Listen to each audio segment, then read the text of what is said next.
पति पत्नी में तकरार हो गई। पति कह रहा था, मैं सेठ हूं, इस शहर के लोग इसीलिए मेरी इज्जत करते हैं और तुम्हारी इज्जत मेरी वजह से है।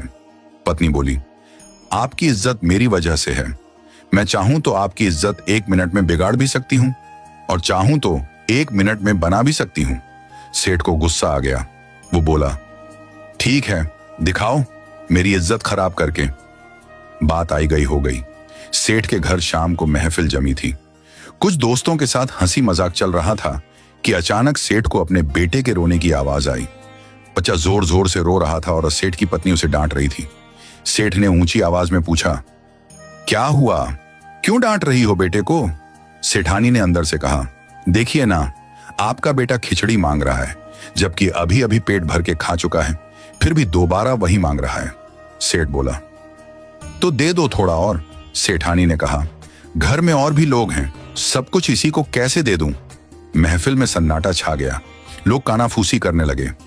कैसा सेठ है, जरा सी खिचड़ी के लिए इनके घर में झगड़ा हो रहा है। सेठ की पगड़ी उछल गई। सभी मेहमान चुपचाप उठकर चले गए। घर में जो अशांति का माहौल बन गया था, उसे देखकर सेठ अपनी सेठानी के पास गया और बोला, मैं मान गया, तुमने आज मेरी इज्जत उतार दी। लोग क्या क्या बातें कर रहे थे, अब तुम यही इज्जत वापस लाकर दिखाओ। सेठानी बोली, इसमें कौन सी बड़ी बात है?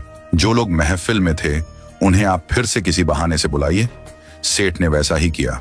सभी मित्रों को फिर से आमंत्रित किया। बैठक जमी, हंसी मजाक होने लगा। तभी फिर वही बेटे के रोने की आवाज आई। सेठ ने पुकारा, सेठानी, क्या हुआ, बेटा क्यों रो रहा है? सेठानी ने कहा, फिर वही खिचड़ी खाने की जिद कर रहा है। लोग एक दूसरे का मुंह देखने लगे। हर दिन खिचड़ी के लिए क्लेश। सेठ मुस्कुराते हुए बोला, अच्छा सेठानी, एक काम करो, तुम खिचड़ी यहां ले आओ, हम खुद अपने हाथों से बेटे को देंगे, वो मान जाएगा, और सभी मेहमानों को भी खिचड़ी परोसो। सेठानी ने कहा, जी सेठ साहब। सेठानी बैठक खाने में आ गई। पीछे पीछे नौकर सिर पर सामान लिए हुए आया। हांडियां नीचे रखी गई और मेहमानों को परोसना शुरू हुआ। बेटे के साथ साथ सभी मेहमान हैरान थे। जो परोसा जा रहा था वो साधारण खिचड़ी नहीं थी, उसमें खजूर, पिस्ता, काजू, बादाम, किशमिश वगैरह से बना हुआ एक अत्यंत स्वादिष्ट व्यंजन था।